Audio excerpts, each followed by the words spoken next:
What's up, everybody? Welcome back to the channel. Daniel checking back in with a new video. And I feel like an aborigine. I'm living like an aborigine in modern day America, bro. I feel like I'm living third world country in a first world country. I'm living like a third world refugee in a first world country. That's what it feels like the system has cornered me into. That's what I want to talk about. This position I feel knocked back into. And it's been because of what? A couple of outside circumstances caused by government and big business. It's not fair, bro. Most of the average men now compared to the average men 30, 40 years ago are living two different lives. They could provide for a whole family on one income from an average job. They could send their kids to college. They could buy a house. They could buy a new car. They could have all the amenities you would ever want to have a good life. And now it's been stripped, reprocessed for corporate greed, profit. What the hell? Why did that dude ride by me? You could have rode over there, you could have rode over there, but no, you had to ride right through here.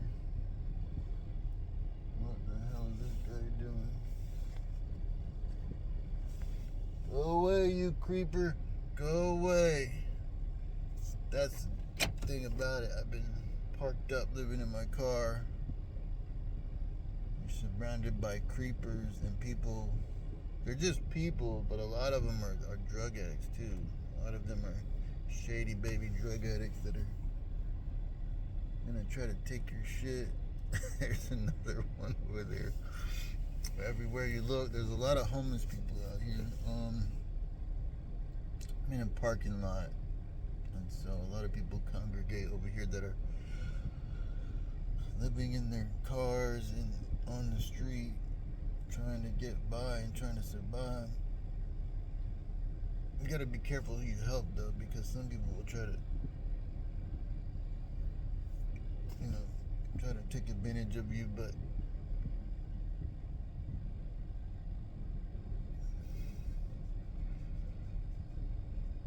it's funny, the guy, a lot of these people are drug addicts and they turn to drugs, or drugs got them into this position, and then they're living 10 times worse than me. They're living foot to mouth. My mom used to call it foot to mouth. That means everything you get is like by luck or begging because you don't have an income. I think that's what she was trying to say. When you don't have an income and you don't have a car, you don't have that much money, you're kind of poor, you're kind of down and out, living foot to mouth. I think that's what she meant. She had a lot of little sayings like that were quirky sayings, but they meant something deep. Like, everything's a means to an end with you. But that little saying has a real deep meaning. But you're living foot to mouth, just kind of poor, I guess. You don't have a car and you're walking everywhere, so everything you get is by walking, and I think that's what she meant. It's funny how I think about it now, like 20 years later. Back then I thought it meant you were poor, you're just living foot to mouth. I didn't look too much into it, but when you think about it, yeah, you're walking everywhere. Back then and people walked a lot more, caught the bus and stuff, so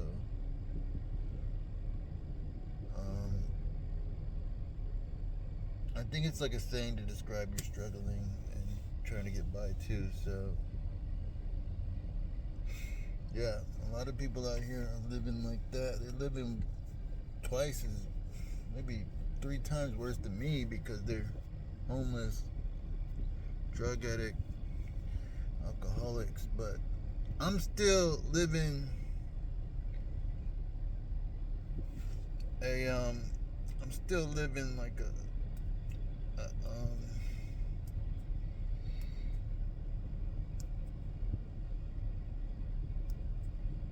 sorry, I'm still living like a, there's people driving by me with a boat and an ambulance. I'm still not living as half as good as my, forefathers did.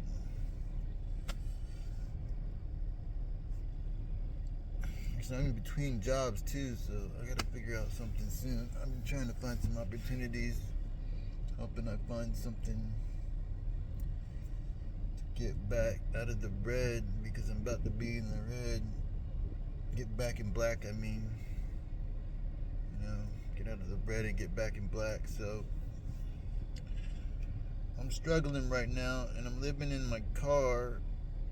So I can't even hardly afford a place to live. Places to live are so expensive. And then I was looking at listings to try to find a place, but I'd rather live in my car because it's like $1,000 for an apartment, and I don't have a job right now. But even if I had the money, I'd rather live in my car, because it's some foreign people renting out a camper for $1,000 on a lot of those listings, and that's crazy. I'm gonna be American citizen, having to rent a camper from a foreign person for $1,000 a month, and they have a nice house. They have everything. So how to make that make sense? Help me understand that one, because I'm American. I should have all those amenities. I make good money. I can make good money. I'm a truck driver. I can should be able to afford to own a house.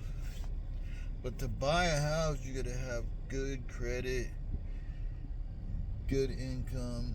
Even if I was working, making good income, my credit isn't good enough. I'd have to work for years just to try to qualify. You have to hold a job for like 2 years before you can get a house. And then it would probably take me that long to fix my credit too, because I messed it up. So I could have all that. I should have had all that by now. And I made some bad decisions along the way that kept me from that. So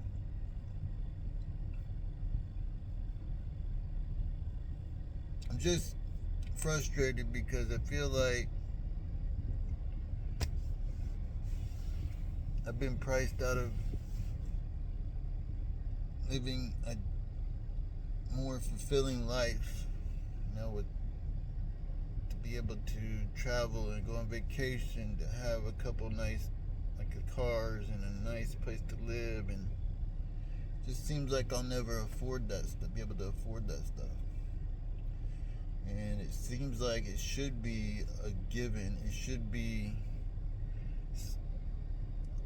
automatically a thing I can have if I work a normal job. But I could only imagine what people with kids are going through, or families are going through, and what that's like. I watched my mom struggle to provide for me her whole life. We lived on Section 8 and food stamps for I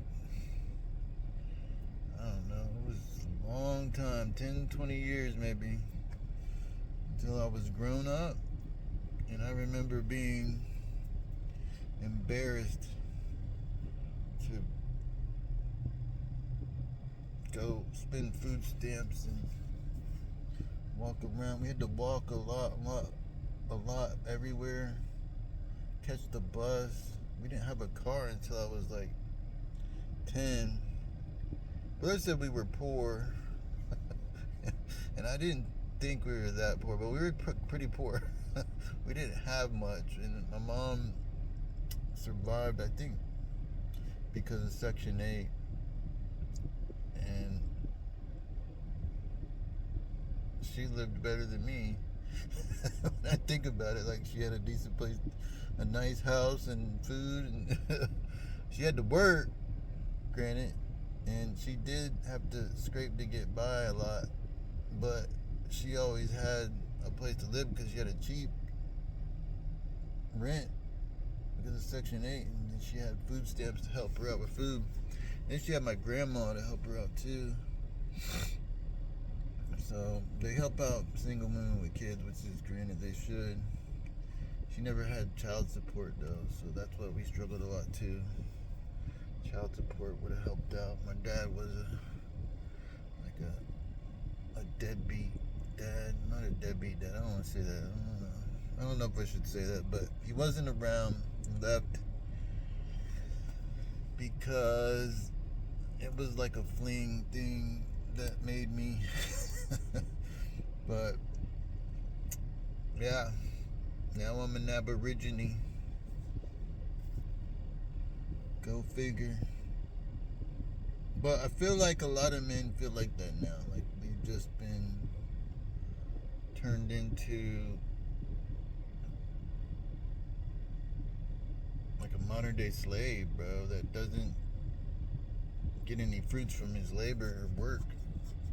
He doesn't get to reap the benefits of all his work and labor. It's just they've extracted the benefits and all of the good part of work and jobs and just made it a profit margin thing. But it's an immoral thing for big business to do.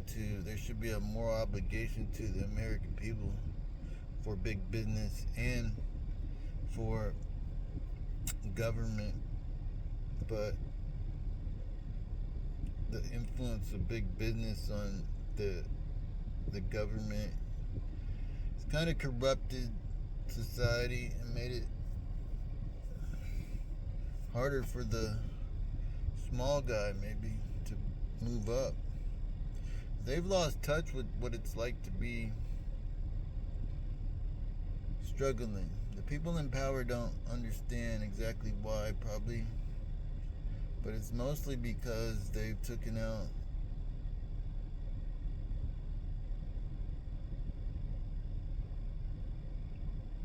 a lot of the benefits and a lot of the pensions, and the cost of living has just gotten tremendous. And I think that's another thing is how they try to monopolize real estate. But either way,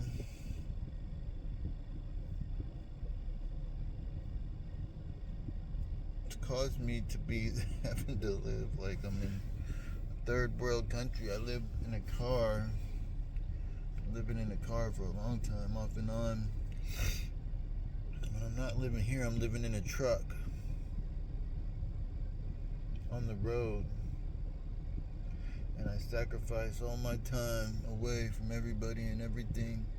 And I don't have time to meet up and date or see anybody. Over the road, you're just gone. You're like in the twilight zone. Nobody knows what's going on with you. So it's a miserable life because you never know. You can't connect with anybody. You're always gone, and you're always wanting time off, and you're working your ass off, long ass days. So, and you could do it for a little while and then come back local. That's what I'd recommend. To try to put down some roots and get some kind of balance in life, because it's miserable working so much and not getting any downtime or time to connect with people and do some healthier things for yourself. mentally and physically.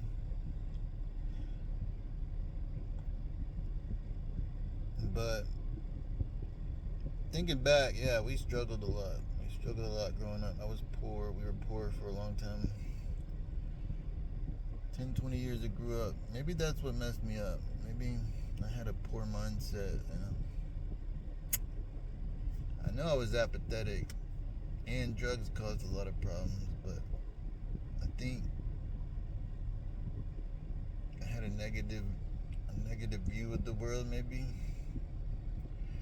kind of pessimistic. So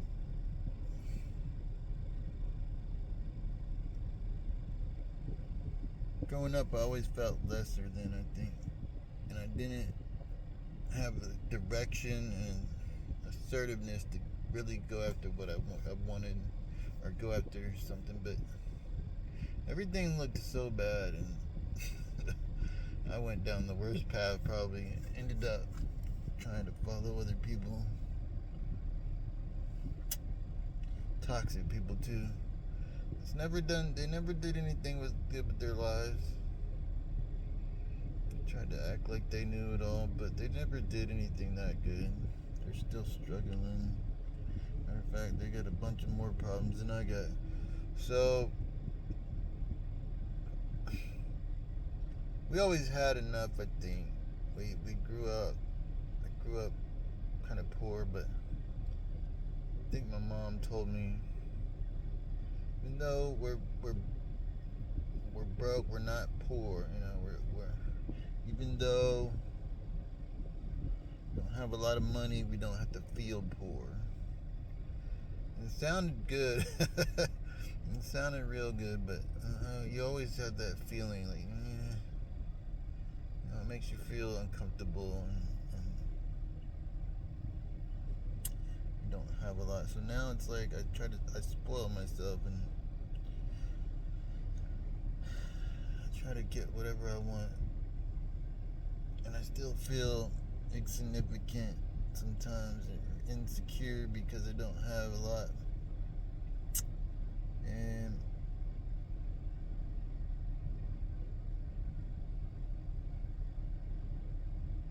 I have a lot more or less than my grandfather, They lived like kings compared to me. So I'm trying to be more, how would you say, more,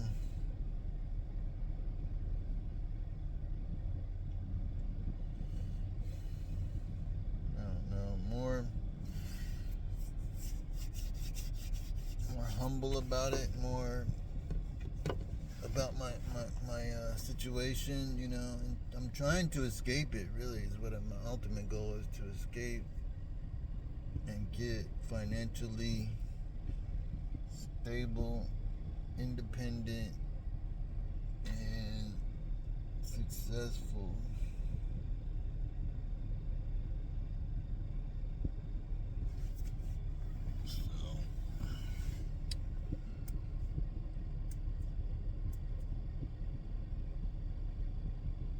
So I don't have to feel that way. I think I'm kind of content, but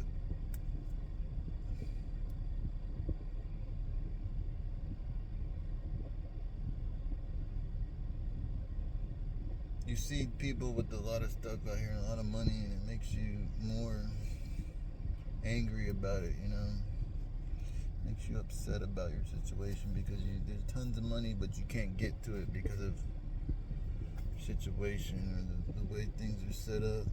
Your opportunities are limited.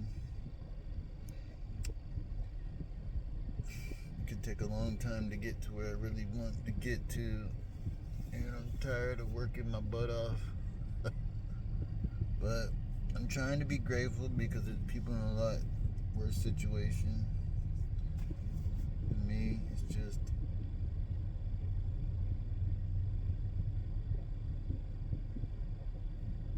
I would like to have a few nicer things.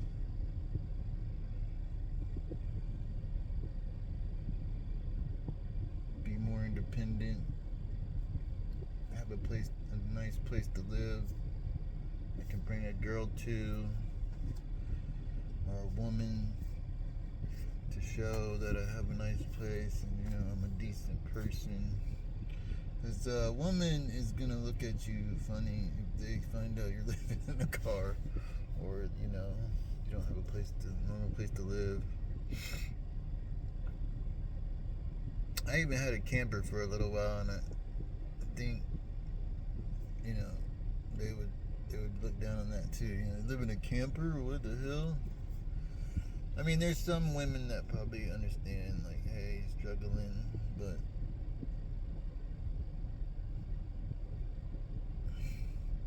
it's not easy for everybody right now. It's hard. And the way things are going, it might get worse, so just wish they would try to fix the system and the economy. Do something to fix the cost of living. It's just messed up everything. That's the reason I live like this, because the cost of living, if I didn't have to pay a bunch of money for food and gas and rent, my life would be 10 times better probably. If they could just cut the cost in half of rent and get it back down to what it was 20 years ago, and then cut the cost of fuel in half, cut the cost of college in half, and cut the cost of everything in half, we could do a reset and everybody could be living good. So do whatever you have to do, protest or do something, because this is ridiculous. I'm tired of living like this. I want to live good. I feel like we've been priced out of everything. We've been priced out of a good life. We've been priced out of a nice home. We've been priced out of a good family and a good wife. We've been priced out of being successful financially. We've been priced out of having friends and vacations and the good part of life. We'll never see that. A lot of Americans are just living foot to mouth for paycheck to paycheck. So do something, Mr. President. Do something. Somebody needs to do something. The rich people need to come together and cut their $1 million income, their $100 million bonuses, and get a limit on the profits that big businesses can make, and a limit on the prices that people can charge for houses. That's another big thing, bro. A limit on rent, a limit on goods, because there's a moral obligation to the people, bro.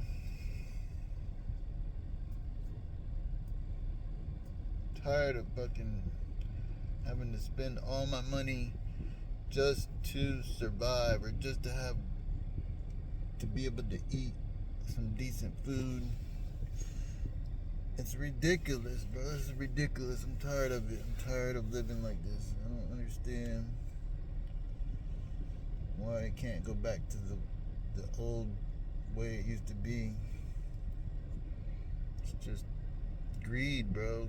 Corporate greed, and has caused America to become shit. And they let all these foreign people over and all these foreign investors invest in our economy, and it's just slowly messed everything up, bro. Pizza Hut had a foreign company buy, Pepsi and all the umbrella companies, and they stripped it and took out all the good things, the benefits and all the bonuses and all that stuff, and then they manipulated the time clock and the delivery charge and all that stuff, and they took everything good out of Pizza Hut, because the delivery driver told me he used to make good money. Now they don't make shit. Just like Uber, just like a lot of other jobs, the average jobs have been stripped of the good stuff and left with crumbs. You have been left with crumbs. So That's my rant. I'm gonna close off right here. I'll see you in the next one. We're getting too long into the video. It's 25 minutes long. It's been rambling on, but I'll see you in the next one so we can ramble on.